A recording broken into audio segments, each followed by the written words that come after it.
Fahrenheit 451 by Ray Bradbury from the 60th Anniversary Edition. If they give you ruled paper, write the other way. Juan Ramon Jimenez. 1. The Hearth and the Salamander. It was a pleasure to burn. It was a special pleasure to see things eaten, to see things blackened and changed. With the brass nozzle in his fist, with the great python spitting its venomous kerosene upon the world, the blood pounded in his head, and his hands were the hands of some amazing conductor, playing all the symphonies of blazing and burning to bring down the tatters and charcoal ruins of history. With his symbolic helmet numbered 451 on his stolid head, and his eyes all orange flame with the thought of what came next, he flicked the igniter, and the house jumped up into the gorging fire that burned that evening sky red and yellow and black. He strode in a swarm of fireflies. He wanted above all, like the old joke, to shove a marshmallow on a stick in a furnace while the flapping pigeon-winged books died on the porch and the lawn of the house. While the books went up in sparkling whirls and blew away on the wind turned dark with burning. Montag grinned, the fierce grin of all men singed and driven back by flame. He knew that when he returned to the firehouse, he might wink at himself, a minstrel man, burnt corked, in the mirror.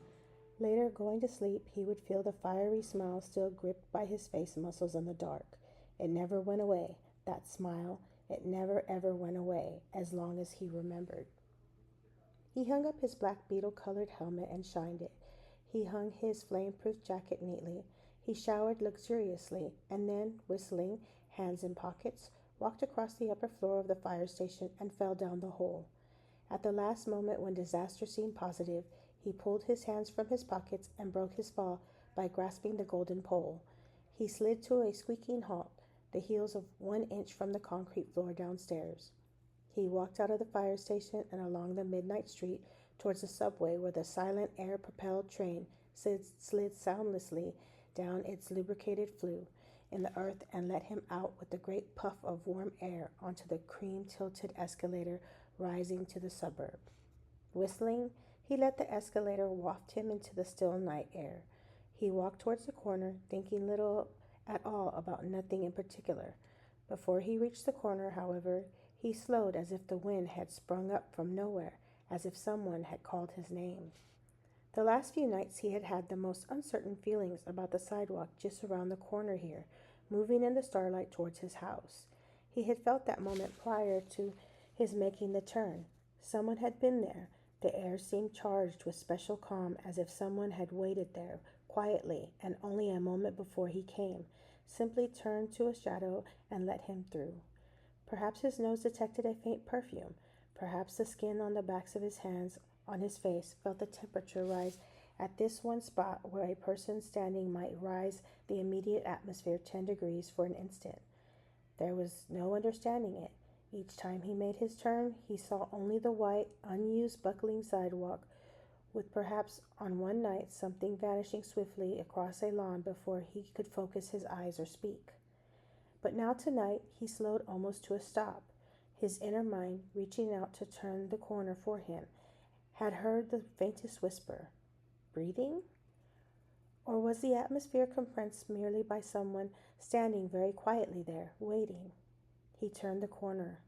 The autumn leaves blew over the moonlight pavement in such a way as to make the girl who was moving there seem fixed to a sliding walk, letting the motion of the wind and the leaves carry her forward. Her head was half bent to watch her shoes stir the circling leaves. Her face was slender and milk-white, and in it was a kind of gentle hunger that touched over everything with tireless curiosity. It was a look, almost, of pale surprise. The dark eyes were so fixed to the world that no move escaped them. Her dress was white, and it whispered. He almost thought he heard the motion of her hands as she walked, and the infinitely small sound now, the white stir of her face turning when she discovered she was a moment away from a man who stood in the middle of the pavement, waiting. The trees overhead made a great sound of letting down their dry raining. The girl stopped and looked as if she might pull back in surprise, but still stood regarding Montague with eyes so dark and shining and alive that he felt he had said something quite wonderful. But he knew his mouth had only moved to say hello, and then when she seemed hypnotized by the salamander on his arm and the phoenix disk on his chest, he spoke again. "Of course," he said, "you're our new neighbor, aren't you?" "And you must be," she raised her eyes from his professional symbols, "the fireman." Her voice trailed off. "How oddly you say that. I'd I'd have known it with my eyes shut," she said slowly. "What? The smell of kerosene? My wife always complains," he laughed. "You never wash it off completely." "No, you don't," she said in awe. He felt she was walking in a circle about him, turning him end for end, shaking him quietly and emptying his pockets without once moving herself. "Kerosene," he said, because the silence had lengthened, "is nothing but for perfume to me." "Does it seem like that, really?" "Of course. Why not?" She gave herself time to think of it. "I don't know." She turned to face the sidewalk going towards their homes. "Do you mind if I walk back with you? I'm Clarice McLean." "Clarice, Guy Montag, come along. What are you doing out so late wandering around? How old are you?" They walked in the warm, cool, blowing night on the silvered pavement, and there was the faintest breath of fresh apricots and strawberries in the air, and he looked around and realized this was quite impossible, so late in the year. There was only the girl walking with him now, her face bright as snow in the moonlight, and he knew she was working his questions around, seeking the best answers she could possibly give. "Well," she said, "I'm 17 and I'm crazy. My uncle says the two always go together. When people ask your age, he said, always say 17 and insane. Isn't this a nice time of night to walk? I like this to smell things and look at things, and sometimes stay up all night walking and watching the sunrise." They walked on again in silence, and finally she said thoughtfully, "You know, I'm not afraid of you at all." He was surprised. "Why should you be?" "So many people are. Afraid of firemen, I mean. But you're just a man after all." He saw himself in her eyes, suspended in two shining drops of bright water, himself dark and tiny in fine details, the line about his mouth, everything there as if her eyes were two miraculous bits of violet amber that might capture and hold him intact. Her face, turned to him now, was fragile milk crystal with a soft and constant light in it. It was not the hysterical light of electricity, but what? But the strangely comfortable and rare and gently flattering light of a candle. One time, as a child, in a power failure, his mother had found and lit a last candle, and there had been a brief hour of rediscovery, of such illumination that space lost its vast dimensions and drew comfortably around them, and they, mother and son, alone, transformed, hoping that the power might not come back on again too soon. And then Clarice McLennan said, "Do you mind if I ask how long you've worked at being a fireman?" "Since I was 20, 10 years ago." "Do you ever read any of the books you burn?" He laughed. "That's against the law." "Oh, of course." "It's fine work. Monday burn Millay, Wednesday Whitman, Friday Faulkner. Burn 'em to ashes, then burn the ashes. That's our official slogan." They walked still further, and the girl said, "Is it true that long ago firemen put fires out instead of going to start them?" "No, houses have always been fireproof. Take my word for it." "Strange. I heard once that a long time ago houses used to burn by accident and they needed firemen to stop the flames." He laughed. She glanced quickly over. "Why are you laughing?" "I don't know." He started to laugh again and stopped. "Why?" "You laugh when I haven't been funny, and you answer right off. You never stop to think what I've asked you." He stopped walking. "You are an odd one," he said, looking at her. "Haven't you any respect?" "I don't mean to be insulting. It's just I love to watch people too much, I guess." "Well, doesn't this mean anything to you?" He tapped the numerals 451 stitched on his char-colored sleeve. "Yes," she whispered. She increased her pace. "Have you ever watched the jet cars racing on the boulevards down that way?" "You're changing the subject." "I sometimes think drivers don't know what grass is or flowers because they never see them." Slowly, she said, "If you showed a driver a green blur, 'Oh, yes,' he'd say, 'that's grass.' A pink blur, 'That's a rose garden.' White blurs are houses. brown blurs are cows. My uncle drove slowly on the highway once. He drove 40 miles an hour and they jailed him for 2 days. Isn't that funny and sad, too? You think too many things, said Montag uneasily. I rarely watch the parlor walls or go to races or fun parks, so I've lots of time for crazy thoughts, I guess. Have you seen the 200-foot long billboards in the country beyond the town? Did you know that once billboards were only 20 feet long? But cars started rushing by so quickly they had to stretch the advertising out so it would last. I didn't know that, Montag laughed abruptly. Bet I know something else you don't know. There's dew on the grass in the morning. He suddenly couldn't remember if he had known this or not, and it made him quite irritable. And if you look, she nodded at the sky, there's a man in the moon. He hadn't looked for a long time. They walked the rest of the way in silence, hers thoughtful, his kind of clenching and uncomfortable silence in which he shot her accusing glances. When they reached her house, all its lights were blazing. What's going on? Montag had rarely seen that many house lights. Oh, just my mother and father and uncle sitting around talking. It's like being a pedestrian, only rarer. My uncle was arrested another time, did I tell you, for being a pedestrian. Oh, we're most peculiar. But what do you talk about? She laughed at this. Good night. She started up her walk.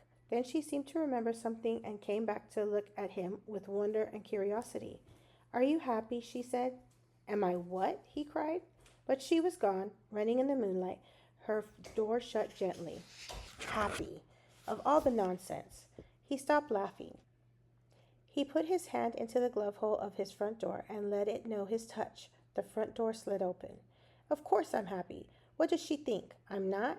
He asked the quiet rooms. He stood looking up at the ventilator grill in the hall and suddenly remembered that something lay hidden behind the grill, something that seemed to peer down at him now. He moved his eyes quickly away. What a strange meeting on a strange night. He remembered nothing like it save one afternoon a year ago when he had met an old man in the park and they had talked. Montag shook his head. He looked at a blank wall. The girl's face was there, really quite beautiful in memory, astonishing in fact. She had a very thin face, like a dial of a small clock seen faintly in a dark room in the middle of the night when you waken to see the time and see the clock telling you the hour and the minute and the second, with a white silence and a glowing all certainty in knowing what it has to tell the night passing swiftly towards further darkness, but moving also towards the new sun. What? Asked Montag of that other self, the subconscious idiot that ran babbling at times, quite independent of will, habit, and conscience. He glanced back at the wall. How like a mirror, too, her face. Impossible for how many people did you know that refracted your own light to you? People were more often, he searched for a simile, found only his work, torches blazing away until they whiffed out. How rarely did other people's faces take of you and throw back to you your own expressions, your own innermost trembling thought. What incredible power of identification the girl had. She was like an eager watcher of a marionette show, anticipating each flicker of an eyelid, each gesture of his hand, each flick of a finger, the moment before it began. How long had they walked together? 3 minutes? 5? Yet how large this time had seemed now. How immense a figure she was on the stage before him. What a shadow she threw on the wall with her slender body. He felt that if his eye itched, she might blink, and if the muscles of his jaw stretched imperceptibly, she would yawn long before he would. Why, he thought, now that I think of it, she almost seemed to be waiting for me there, in the street, so damn late at night. He opened the bedroom door. It was like coming into the cold, marbled room of a mausoleum after the moon has set. Complete darkness, not a hint of silver world outside. The windows tightly shut, the chamber a tomb world, where no sound from the great city could penetrate. The room was not empty. He listened. The little mosquito delicate dancing hum in the air, the electrical murmur of a hidden wasp snug in its special pink warm nest. The music was almost loud enough so he could follow the tune. He felt his smile slide away, melt, fold over and down onto itself like a tallow skin, like the stuff of fantastic candle burning too long and now collapsing and now blown out. Darkness. He was not happy. He was not happy. He said the words to himself. He recognized this as the true state of affairs.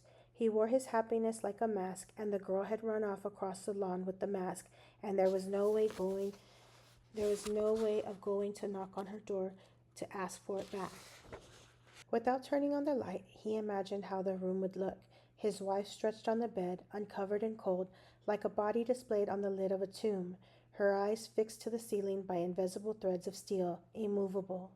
And in her ears the little seashells, the thimble radios tapped tight, an electronic ocean of sound, of music and talk and music and talk coming in on the shore of her unsleeping mind. The room was indeed empty. Every night the waves came in and bore her off to their great tides of sound, floating her wide-eyed towards morning. There had been no night in the last 2 years that Mildred had not swum that sea, had not gladly gone down in it for the third time. The room was cold, but nevertheless he felt he could not breathe. He did not wish to open the drapes and open the French windows, for he did not want the moon to come into the room. So, with the feeling of a man who will die in the next hour for lack of air, felt his way towards his open, separate, and therefore cold bed. An instant before his foot hit the object on the floor, he knew he would hit such an object. It was not unlike the feeling he had experienced before turning the corner and almost knocking the girl down. His foot, sending vibrations ahead, received back echoes of the small barrier across its path even as the foot swung. His foot kicked, the object gave a dull clink and slid off in the darkness. He stood very straight and listened to the person on the dark bed in the completely featureless night.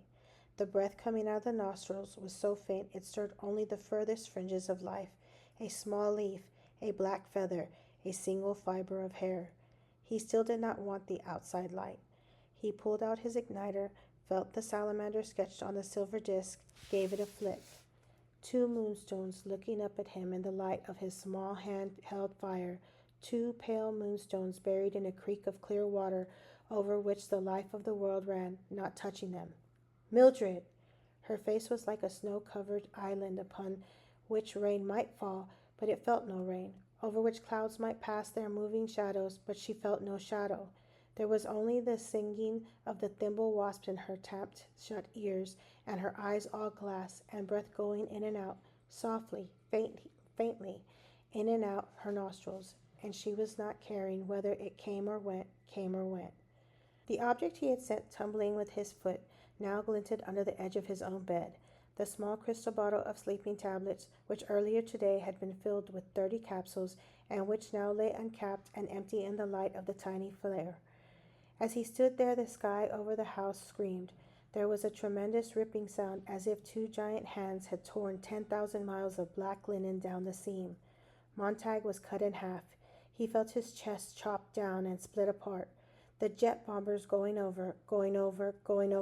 1, 2, 1, 2, 1, 2, 6 of them, 9 of them, 12 of them. One and one and one and another and another and another did all the screaming for him. He opened his mouth and let their shriek come down and out between his bared teeth. The house shook. The flare went out in his hand. The moonstones vanished. He felt his hand plunge towards the telephone. The jets were gone. He felt his lips move, brushing the mouthpiece of the phone. Emergency, hospital. A terrible whisper. He felt that the stars had been pulverized by the sound of the black jets, and in the morning the earth would be covered with their dust like a strange snow.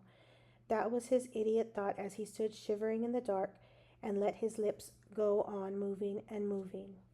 They had this machine. They had 2 machines, really. One of them slid down into your stomach like a black cobra down an echoing well, looking for all the old water and the old time gathered there. It drank up the green matter that flowed to the top in a slow boil. Did it drink of the darkness? Did it suck out all the poisons accumulated with the years? It fed in silence with an occasional sound of inner suffocation and blind searching. It had an eye. The impersonal operator of the machine could, by wearing a special optical helmet, gaze into the soul of the person whom he was pumping out. What did the eye see? He did not say. He saw but did not see what the eye saw. The entire operation was not unlike the digging of a trench in one's yard. The woman on the bed was no more than a hard stratum of marble they had reached. Go on, anyway. Shove the board down. Slush up the emptiness if such things could be brought out in the throb of a suction snake. The operator stood smoking a cigarette. the other machine was working too. The other machine, operated by an equally impersonal fellow in non-stainable reddish-brown coveralls. This machine pumped out all the blood from the body and replaced it with fresh blood and serum. Got to clean 'em out both ways, said the operator, standing over the silent woman. No use getting the stomach if you don't clean the blood. Leave that stuff in the blood, and the blood hits the brain like a mallet. Bang! A couple of thousand times, and the brain just gives up, just quits. Stop it, said Montag. I was just saying, said the operator. Are you done? Said Montag. They shut the machines up tight. We're done. His anger did not even touch them. They stood with the cigarette smoke curling around their noses and in their eyes without making them blink or squint. That's $50. First, why don't you tell me if she'll be all right? Sure, she'll be okay. We got all that mean stuff right in our suitcase here. It can't get at her now. As I said, you take out the old and put in the new, and you're okay. Neither of you is an MD. Why didn't they send an MD from emergency? Hell, the operator's cigarette moved on his lips. We get these cases 9 or 10 a night. Got so many starting a few years ago, we had the special machines built. With the optical lenses, of course, that was new. The rest is ancient. You don't need an MD case like this. All you need is 2 handymen. Clean up the problem in half an hour. Look, he started for the door. We gotta go. Just had another call on the old thimble. 10 blocks from here. Someone else just jumped off the cap of a pillbox. Call if you need us again. Keep her quiet. We got a contraceptive in her. She'll wake up hungry. So long. And the men with the cigarettes in their straight-lined mouths, the men with the eyes of puff adders, took up their load of machines and tube, their case of liquid melancholy, and the slow dark sludge of nameless stuff, and strolled out the door. Montag sank down into a chair and looked at this woman. Her eyes were closed now, gently, and he put out his hand to feel the warmness of her breath on his palm. Mildred, he said at last. There were too many of us, he thought. There are billions of us, and that's too many. Nobody knows anyone. Strangers come and violate you. Strangers come and cut your heart out. Strangers come and take your blood. Good God, who were those men? I never saw them before in my life. Half an hour passed. The bloodstream in this woman was new, and it seemed to have done a new thing to her. Her cheeks were very pink, and her lips were very fresh and full of color, and they looked soft and relaxed. Someone else's blood there. If only someone else's flesh and brain and memory. If only they could have taken her mind along to the dry cleaners and emptied the pockets and steamed and cleansed it and reblocked it and brought it back in the morning. If only. He got up and put back the drapes and opened the windows wide to let the night air in. It was 2 o'clock in the morning. It was only an hour ago. Clarice McLennan in the street, him coming in the dark room and his foot kicking the little crystal bottle. Only an hour, but the world had melted down and sprung up in a new and colorless form. Laughter blew across the moon-colored lawn from the house of Clarice and her father and mother and uncle, who smiled so quietly and so earnestly. Above all, their laughter was relaxed and hearty and not forced in any way, coming from the house that was so brilliantly lit this late at night, while all the other houses were kept to themselves in darkness. Montag heard the voices talking, giving, talking, weaving, reweaving their hypnotic web. Montag moved out through the French windows and crossed the lawn without even thinking of it. He stood outside the talking house in the shadows, thinking he might even tap on their door and whisper, "Let me come in. I won't say anything. I just want to listen. What is it you're saying?" But instead he stood there very cold, his face a mask of ice, listening to a man's voice, the uncle, moving along at an uneasy pace. Well, after all, this is the age of the disposable tissue. Blow your nose on a person, wad them, flush them away, reach for another, blow, wad, flush. Everyone using everyone else's coattails. How are you supposed to root for the home team when you don't even have a program or know the names? For that matter, what color jerseys are they wearing as they trot out on the field? Montag moved back to his own house, left the window wide, checked Mildred, tucked the covers about her carefully, and then lay down with the moonlight on his cheekbones and on the frowning ridges in his brow, and the moonlight distilled in each eye to form a silver cataract there. 1 drop of rain, Clarice. Another drop, Mildred. A third, the uncle. A fourth, The fire tonight. 1 Clarice, 2 Mildred, 3 Uncle, 4 Fire. 1 Mildred, 2 Clarice, 1, 2, 3, 4, 5 Clarice, Mildred, Uncle, Fire, sleeping tablets, men, disposable tissue, coattails, blow, wad, flush. Clarice, Mildred, Uncle, Fire, tablets, tissue, blow, wad, flush. 1, 2, 3, 1, 2, 3, rain. The storm, the uncle laughing, thunder falling downstairs, the whole world pouring down, the fire gushing up in a volcano, all rushing on down, around in a spouting roar, and rivering stream towards morning. I don't know anything anymore, he said, and let the sleep lozenge dissolve on his tongue.